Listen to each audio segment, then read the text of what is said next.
One of the things that attracted me to the whole project was the compression of time. One night, 6:04 p.m. to 4:20 a.m., everything's changing. What's going with my work? This is a collision of two lives. All you have been and who you think you might be all collapsed in the events of one night. The movie starts with Vincent arriving to LA. Here he is, this guy who just looks perfect. Silver Foxx coming in the airport. Enjoy LA. More serious, deep current that's there within Tom Cruise is something I wanted to see, and particularly as it emerges through the exterior and we rapidly take in the rougher aspects of this character. Michael, he came up with the whole design of the character. The hair, the beard, the suit. His eye is incredible, and it's always about his movie, the story, the characters.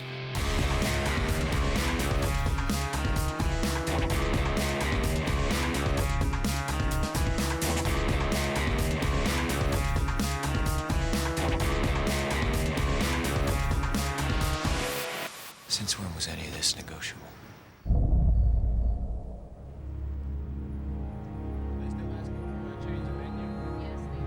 Some people happen to people on purpose in order to tell them something about their lives. Are we taking bets? Are we? May sit somewhere and share 2 or 3 lines, and then you leave, and you know your life has changed. What if you're wrong? I don't think I'm gonna be wrong, but if I am, the ride's free. One of the themes is how people's paths cross. The interesting dynamic of meeting someone that you never thought could affect you in such a substantial way in a cab. In case you ever want to argue cab routes.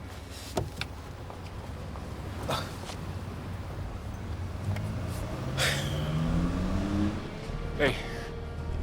It's a very chance situation. Tom comes down and says, are you busy, are you taken, you know, and Jamie's thinking about something else, and Tom starts walking off, and Jamie says, no, wait, you know. I didn't hear you, man. Come on. To me, that's kind of true to life, because it's those little, nothing decisions that we make sometimes that can totally change the course of our lives. How long do you think this would take? 7 minutes. 7. Not 8, not 6. When Max first meets Vincent, it's who cares? I just saw the woman of my dreams. I'm getting married in my mind right now. Michael says, I want you to disconnect so that when you guys do connect, it's like day and night. Listen, I'm in town on a real estate deal. Closing one night. I got 5 stops to make. Collect signatures, see some friends, and then I got a 6 a.m. out of LAX. Why don't you hang with me? It's not until the offering of the money that you see them really connect. I'll make it 600. Cool, we got a deal. Here's 300 down. What's your name? Max. Max. I'm Vincent. Michael was so thorough in his history of Vincent that it very much informed where to start with the character. I'd sit down and have meetings with him, and he was, you know, showed me pictures of where the character came from and things like that. You know, that's the stuff I usually do as an actor. We spent about 2 or 3 months building up the character of Vincent. What Vincent was doing when he was 2, what Vincent was doing when he was 11.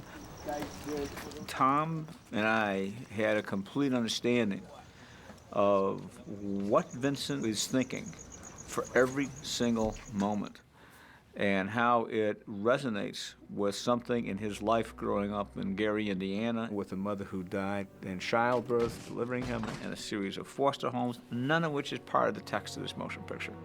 But all of it is apparent in what Tom's doing in the whole of the movie.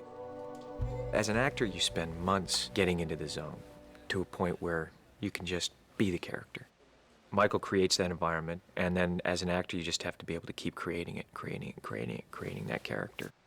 I'm a big believer in whatever the central activity that a character is supposed to do in his life, that an actor should be able to do it, to really understand it and understand the character. So I designed a program. And I used somebody that I also used in Heat, Mick Gould. It's important that we look every time. He's ex-SAS, British Special Air Service, and kind of an expert in close quarter combat with the kind of training he would have had if he had spent, 8 to 12 years in Special Forces. Blanks. Because actors use blank guns, then they pretend to feel like what happens when it actually goes off, and it's a whole different deal. I mean, once you cock that weapon and there's a live round inside there, and you suddenly put it down your trousers and you go, wow. I mean, you hit somebody right in here, they're down and out. You hit somebody right down in here, they're in deep shit. Went left to right, all the way back, left to right. Yeah, but that guy seemed pretty down today. And that guy was still twitching. That guy was still twisting around. I saw him reaching for his gun. Give me one of those cross-eyed looks. I said, Yeah, we were using live ammo. It was great. The training on this, building this character from the ground up, really added a dimension. This is what he does. He just does it. It's an extension of who he is.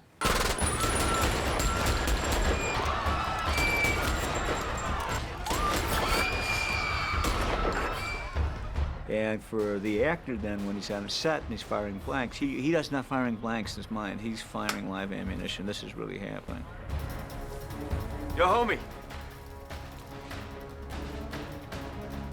That my briefcase? There's a scene in which two people assault Vincent, not realizing who they're assaulting, and Vincent draws and shoots both of these guys. And it's in 1.3 seconds. I mean, you want to back off, yeah? We got it. He had to be from Mr. Nice Guy to the extreme of aggression at the snap of a finger. That's difficult. So it did actually take 3 months to get that flip over. The real value of it is what it does to the actor believing in himself. Crowd's not here now. And it projects in a much deeper way into character. He can become very quiet. And we will look at the screen and we will feel that man is totally in command. He's a quick draw. I'm here to tell you right now, Tom Cruise is a quick draw. If he'd have been in the Old West, he'd had some notches on his belt. The man is fast. As an assassin, you must be economical in your moves. The fight scenes were choreographed even months ahead of time, and we just keep working them. Let's make a note that I like it without the punches better. I like it better with the open hand. This way. Yeah. And so everything that Tom does in the picture, that's not stunt work. Tom did it all for real. Of course, there are no cuts in it. We've been doing it for the last 3 months every morning. We worked with him every day for weeks, and he was always there. He would work out for an hour prior, stretch and warm up. And he was so diligent about, if I'm not doing something right, tell me. If his leg was 1/4 of an inch off a mark while we're working out a fight sequence, he wants to know, is everything perfect? It almost is like a dance. Every move has to be balanced. As you go through the scene, he's not focused on these bodyguards and the people he's got to take out. He's got a vision. He's got a vision 200 feet away, and he's got to look like it's all automatic response, and he's always in charge of the situation.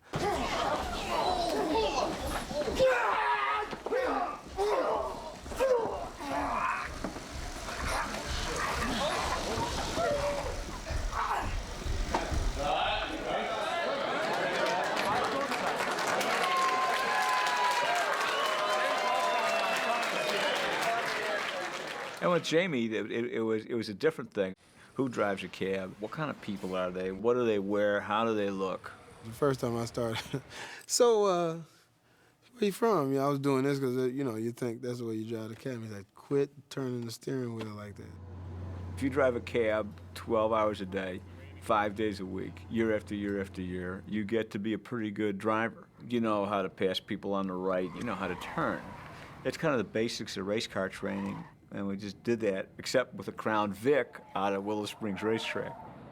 Let's ride out. Glasses up. So we go out and we race, and I'm like, man, what are we racing? He says, I want you to have the feel of the cab to where it's it's natural to where it's not acted. When it came to the stunts, he wanted me to be comfortable with the car going fast and how it moves and how it turns and everything like that. That's his method. We had a great time at the track. At the same time, we got a little bit of the DNA for, the character Max. I drove a cab, my brother drove a cab, my grandfather, Sam Mann, started a small cab company. I mean, I've grown up around the cab business and the independence of cab drivers. One Sunday morning, the guy said, "Oh man, I give $100 for a beer." I drove him to some gas station and came out with a six-pack. He says, "Can I have $600, please?" He gave it to me. This is the cleanest cab I've ever been in. You ready to ride? Yeah, I share it with the day shift guy. You start out early in the morning, you drive the car until you get your money. Okay, see, that's the different thing I was gonna say. I don't drive daytime. Because you prefer nights? Yeah, people more relaxed, less stress, less traffic, better tips. The people are looser, they're nicer, and you can see trouble. How are the benefits? Oh, no, man, it's not that kind of job. Right there, you can see trouble better at night. And there was the one guy who was really about being the best cab driver he could be. That was his Super Bowl. That was his Final Four. That was his championship game. And when I got in the car with him, he said, "Jamie, I'll tell you what, I love driving this cab. Oh, you see that? We almost caught one." I said, "What are you talking about?" Somebody kind of pulled out to the intersection. You got to watch out for those guys. Those guys will ruin this industry. And you were like, "Are you serious?" And when he broke it down, it made sense. That when people do get in my cab finally in LA, I want them to feel like that they had a great experience. We went through everything with Michael in order to get to Max. Here's all this information that I download and I sift from it with what I need. And then my thing was, I'm simply a cab driver. I'm simply this guy. There's nothing special to me at all. There's nothing exciting about my life. And so that was the thing. Strip all of it back. Just be the sitting on the dock of the bay in that cab. I'm not in this for the long haul. Just filling in. It's temporary while I'm getting some things shaped up. This is just temporary. How long you been driving? 12 years. Really? Each actor works in a different way. There's no such thing as a method in a way, because every really great actor, Mark Ruffalo, Tom Cruise, and Jamie Foxx, they all work in completely different ways. Jamie's acquisition of character has to do with doing stand-up comedy. Gotta represent, man. They looking at me like, "Come on, Fox." Nothing to do with Stanislavski. He has to come and doing In Living Color. And so he uses mimicry as a means to get to a very truthful place.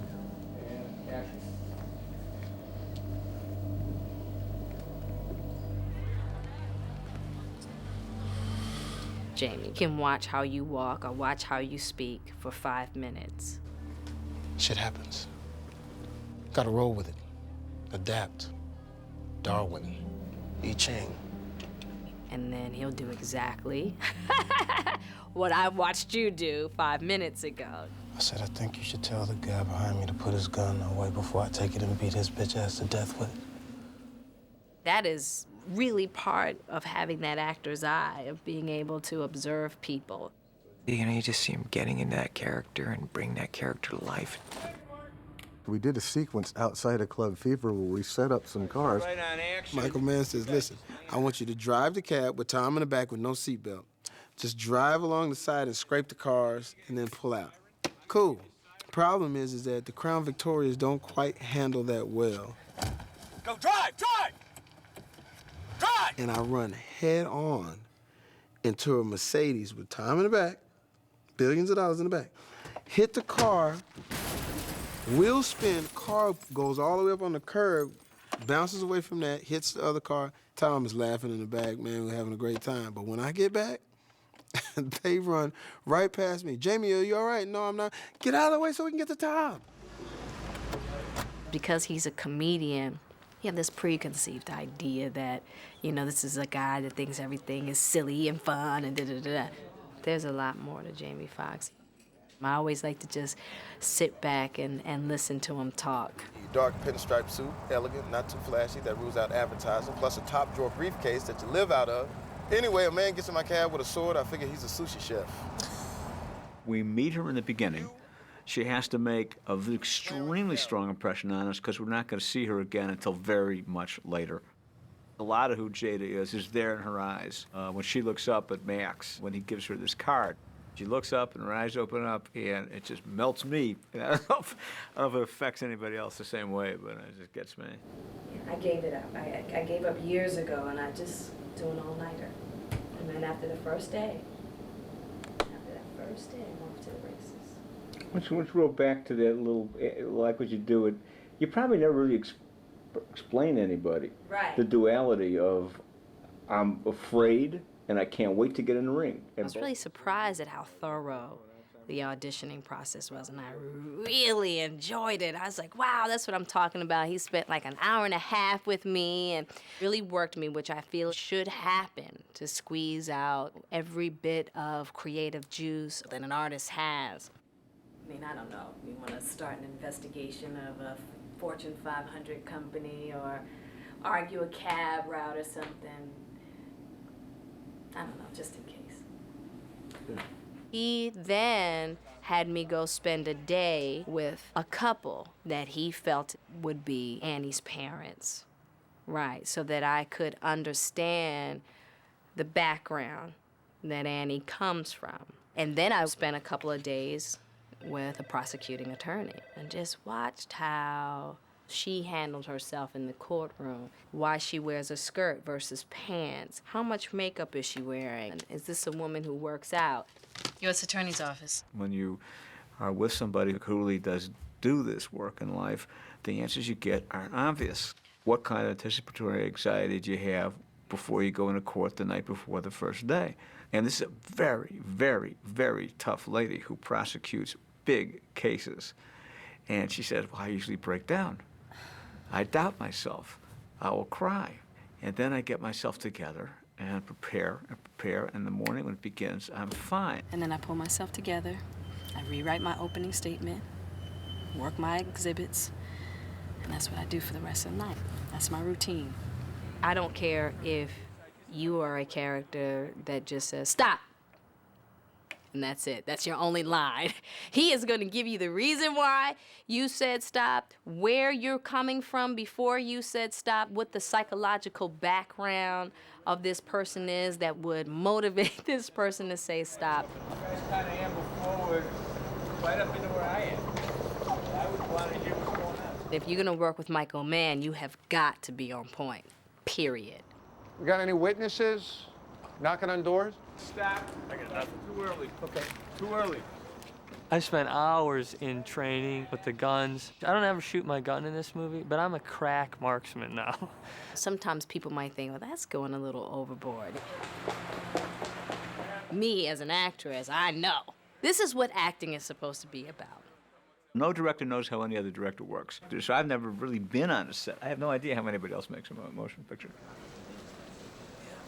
I have a predetermined idea of the way the scene ought to be and the way this character ought to be manifesting himself in the scene. I'll see a picture or a photograph, and I'll be out in the middle of the night, and I'll see something, and I say, I've got to capture that. I'll have an emotional response to it. I'll feel that that emotion relates to this movie. So what's the world of the motion picture? I started thinking of it less as a cab as a drive-in movie, meaning that it's really what you're seeing out the windows. Where are we? What's going on outside? Refineries in Wilmington, Koreatown, the architecture, the freeways. LA's a unique city, and when it's humid, what happens is that all the sodium vapor streetlights in this megalopolis of 17 million people bounces up onto the bottom of the cloud layer, and it becomes a diffused light. You see this wondrous abandoned landscape with hills and trees and strange lighting patterns. It's a very, very magical place, and I wanted that to be the world that Vincent and Max are moving in. So then how much of that do we see? And the answer is not a lot in film, and that's why I moved into shooting about 90% of the picture in high def to see into the night. I remember driving north on Fairfax and stopping for a light, and these three coyotes just walked diagonally across the intersection like they absolutely owned it. It wasn't just the presence of wild animals in the middle of the city, but their attitude of this is their domain. That moment with the coyotes, I loved it in the script. It's one sentence, you know, in the Coyotes, and I thought, what is he gonna do with this? And then when you see that scene, that moment, it just had a poetry and a hypnotic quality. First time in L.A.? No. Tell you the truth, whenever I'm here, I can't wait to leave. You know, it's too sprawled out, disconnected. You know, that's me. You like it? It's my home. Michael definitely knows L.A. I mean, he took me places. Jamie and I, we'd be sitting in the car, you know, hanging out going, how did he find this place? You know, how did he get it? Where are we right now? I told Mike, I said, man, but you know, I'm from the ghetto. You're not from the ghetto. I know the ghetto. You want me to show you some ghetto? And he would take you to places where even I was like, man, lock the doors, man. Man, what is this? The film, in some sense, is the beneficiary of many years of location scouting on different projects, and it was always with an eye to do one uniquely focused film in LA and tell a story that evokes some of the wildness, what lurks below the surface.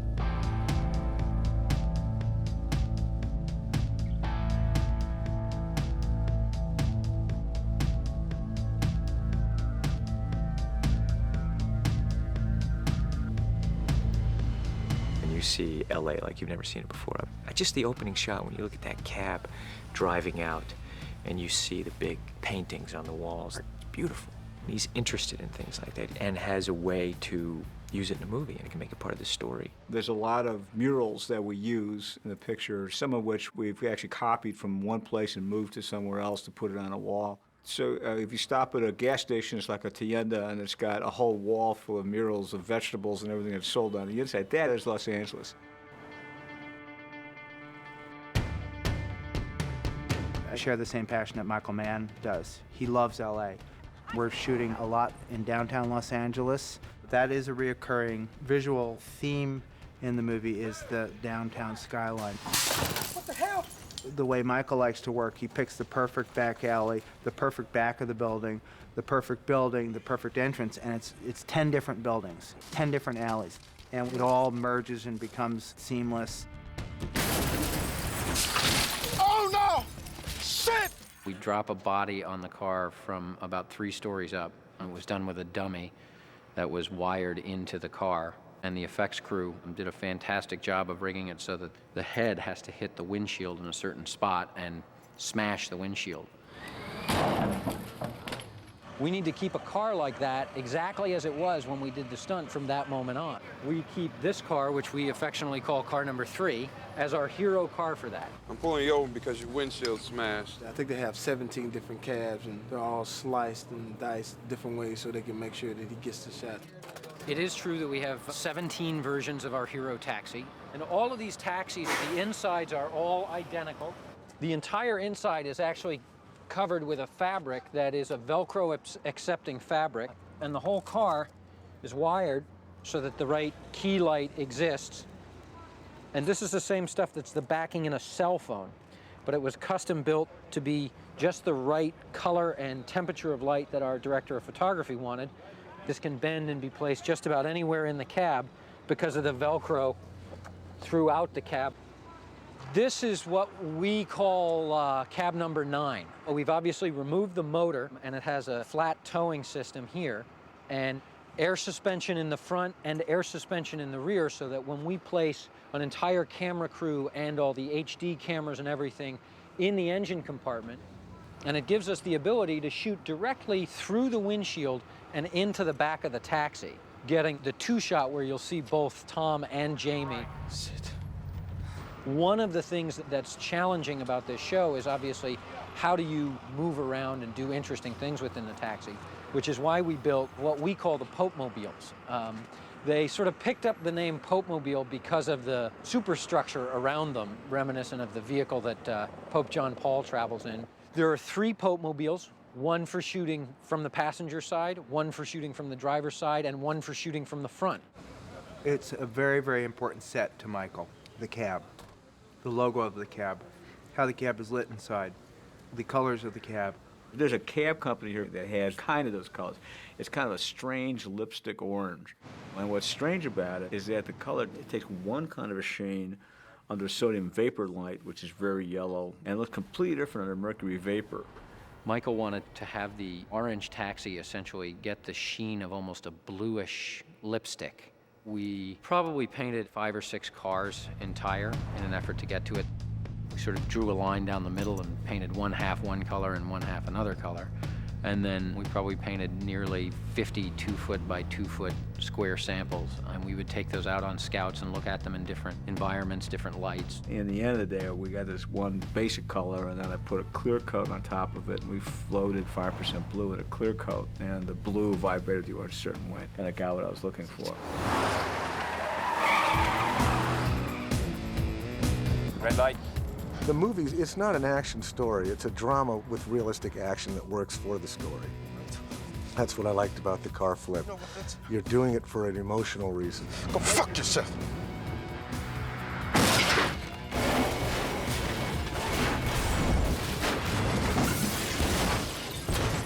We rehearsed that car flip. The way Michael saw it in his head was he wanted to go across the intersection in front of the Staples Center, hit into parked cars and turn over and get on its top. Most of them land back on their wheels. He wanted it upside down. So we went out and tested it.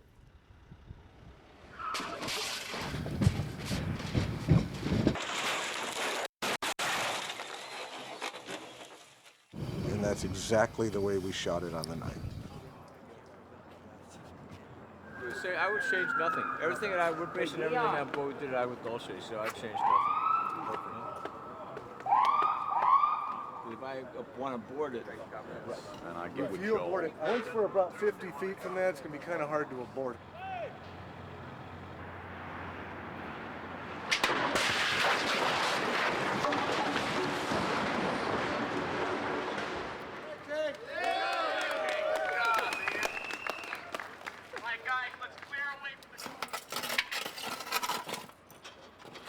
So you can see where the lens hit it. Wait, there should be one was coming right at us.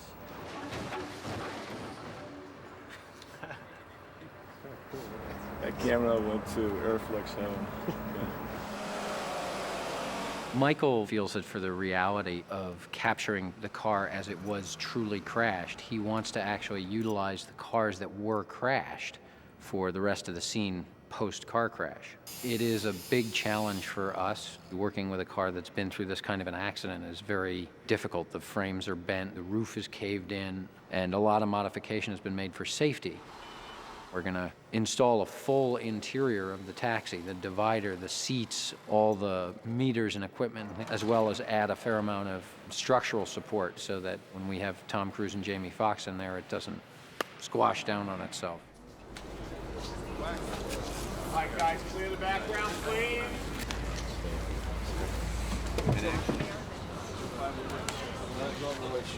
Okay, let's get some glass around here. A little deeper in the set. Go ahead. Ready, and bang, crash, action. Look for him, see, be careful, he may shoot you. It was great because we were shooting in high def, so usually in film you have to stop after a few takes. That can be very difficult. Michael, he thinks like an actor.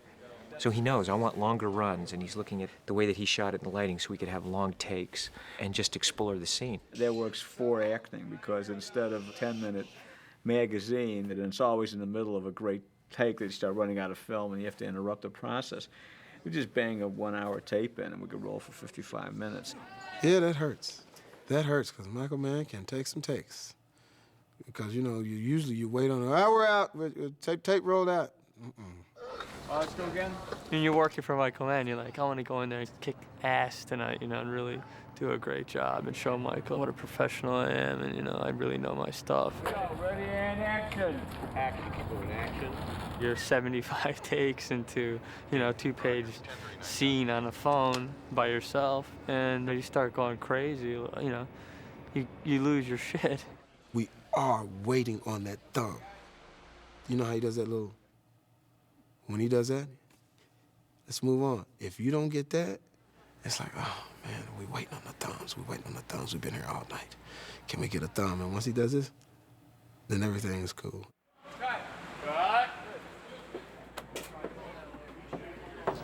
He winds out any preconceived idea of what you think a scene should sound like, look like, be acted like, until all you have left is just what is sort of happening in the moment. By the end of it, it was pretty raw and pretty immediate. It was just connected to what was going on in the scene, and no thought or performance. You are forced to go to the truth. If I walk out of here tonight, I will go so far away, it'll be just like I was dead. Go back to if I walk out of here. I'm gonna give you my word. And then you don't have a fucking choice. There's more the attitude than you're truly sorry, okay? Okay. He has a way to just strip the actor away and get to the truth of the material. Just take that again and just say, hell, make it 30. Give some more of this. Yeah, You know what? Doing it over and over again is giving a lot of room in that performance to choose 50 great moments. Hell, make it 35. As opposed to just 2 great moments. And cut. Cut. Everybody knows that Michael Mann, it's like a school in a sense. Oh, you got accepted. You got in. Oh, you going to Michael Mann University? Wow, yeah, what type of grade did you get? It makes you go home and get your homework done. And then you feel like every single day you pass the test. When all these executives are home sleeping or partying or doing whatever the fuck they do, they know in the back of their mind that Michael Mann is working. It's gonna be great. You want me to drive off? We ended at 9 o'clock this morning. Good, he's like, I want to keep shooting. And this was after, I don't know, he's probably been working 18 hours at that point. Ready, and 3, 2, 1. Oh, man, he fell on the tag. Shit, I think he's dead. Good guess. You killed him? No, I shot him. Bullets in the fall killed him. Max, 6 billion people on the planet, you're getting bent out of shape because of one fat guy. There's a glib nihilism about this dark character. Oh, shit. It's only a dead guy. Max is raising issues that actually resonate with parts of Vincent's life that the text doesn't deal with, but Tom and I understand. So sometimes we would have to take many takes to get that extra nuance, that there's an additional reaction there. And that additional reaction may be designed to pose a question, which is going to get answered later, like, what's going on with this guy? There are hints of it that start to show up, and it has to do with a line he delivers, and we don't know if he's being troll or if he's being sincere. They go to see Max's mother, and Vincent says, buy her flowers. And Max doesn't want to buy his mother flowers. And Vincent looks at him and says with a totally straight face, She carried you in her womb for 9 months. what did that mean? And you find out later that it meant something. Been calling and calling. Yeah, well, I got caught up at work. Why couldn't you call me on the telephone? He's bored in Max's mother's hospital room until she compliments him. You paid for my flowers? They're beautiful. And it almost becomes as if there's a budding sibling rivalry between Vincent and Max for the affections of Max's mother. I'm very happy to meet you, Mrs. DeRocher. Oh, just call me Ida. Hey, Ida. Max? Leave me alone. Here's this guy who's a killer. Here's this guy who's just driving a cab for 12 years. And they come together, and all of a sudden, it's like a spike in a railroad right here in this point where things are going to change this night.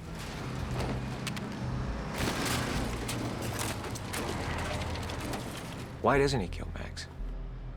You know, you see this relationship and this bond. Even Vincent cannot articulate the effect that Max has had on him. You know, seeing his mother, seeing the family that he never had. Let's see what else you can do.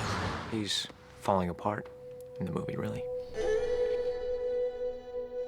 Where does that crack happen? Where is that moment of, I've just done something wrong, and then trying to push it away? It really happens at the end of that jazz club. There's something disrupting this man. There's tectonic plates that are shifting deep down in the core of this person because it's the depth of feeling of Vincent's past that starts to come out, and it's happening tonight. He holds Daniel's head, and you can feel a little bit that at this point he really feels some sort of compassion for this guy, but tries to hide it, comes back to his persona, to his cold-blooded killer. Some other directors, they don't even speak to you about emotion, but Michael goes like, here, I want you to show that he's going through this very deep memory, and suddenly he's changing. So I have to think of the music very emotionally, very dramatically. One of the most just purely enjoyable voyages you go on, for me, is to find what the music's voice is. I love working with orchestras, particularly if you can get an orchestra to sound not the way orchestras conventionally sound. It works for me when I feel that's Vincent. I'm hearing something musically and it's Vincent. The climax of the movie, which normally would take 4 to 7 minutes, is expanded to take more like 17 to 20 minutes. And our big objective was to not reach our dramatic climax too early. Michael was very clear about the ending taking place in 3 movements. Put your hands on top of your head. The end begins when Max realizes that Vincent's last victim is Annie. 1L20, I need a backup on a 187 suspect. We call it the race to Warren. The immediate temptation was to go all out right there, when in fact what we really had to do was save our largest amount of energy for 5 or 6 minutes later. The second section being what is referred to as the cat and mouse, when Vincent is actually in the law library looking for her and she's crawling on the floor. I took all the percussion out and really wanted to feel like it was a suspended moment. And the last act is the race to get on the train, and then all hell does break loose. We were extremely overt at that point, as my scoring specifically what's happening.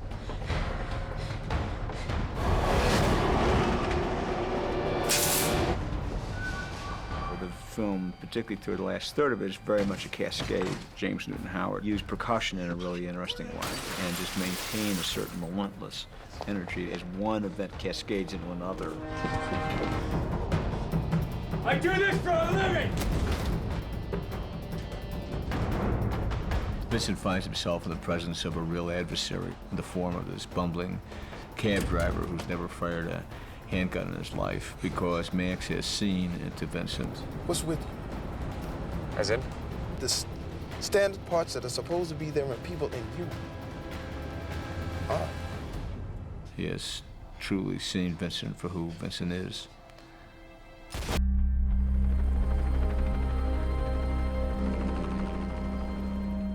During this night, during this very edgy kind of slice through LA, the totality of Max's experience, who he is and who he has been as a man, and the totality of who Vincent is, come into a conflict from which neither man will ever be the same again. And this one night, everything is changing.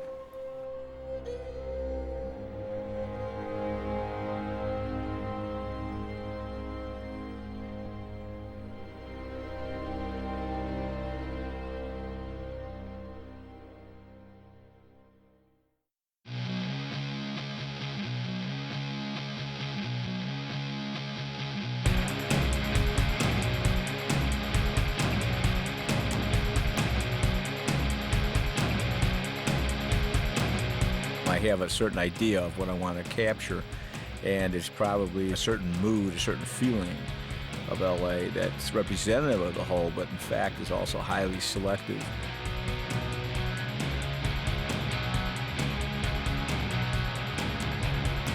I find LA the most fascinating of contemporary American cities.